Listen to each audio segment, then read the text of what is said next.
balancues i demokracisë në rrethonat e krijuara në vend.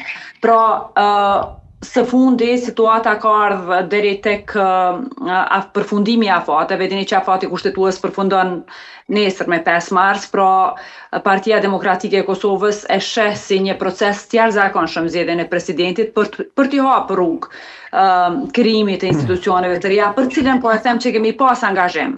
Por dua të them që zgjedhja e presidentit nuk është test për opozitën. Është detyrim dhe obligim kushtetues i shumicës që qeverisë dhe që i ka numrat. Sa i përket kandidaturës... Fakti është për te shumicës së qeverisë, sepse kërkohen 2/3 zonja Deliu, i bie gjithve. Megjithatë po flas kushtrim për konsensusin të cilin ne kemi kërkuar nga partia që ka marrë numrin më të madh të mandateve. Por a ka vot, vetëm pak, zonja Deliu, a ka vot Partia Demokratike e Kosovës për zotin Konjufca? A do të qëndroni në sallë?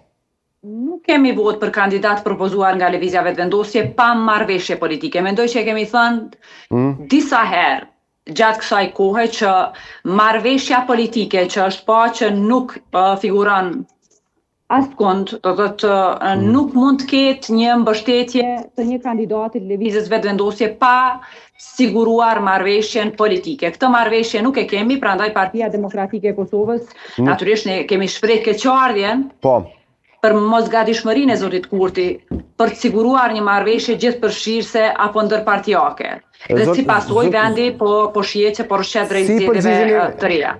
Si përgjigjeni deputetit Rustemi që tha jemi të gatshëm t'u japim votat e nevojshme që ta keni kandidaturën tuaj si pra nënshkrimet 30 që e nevojshëm, pak momente më përpara e tha këtë si qëndrim.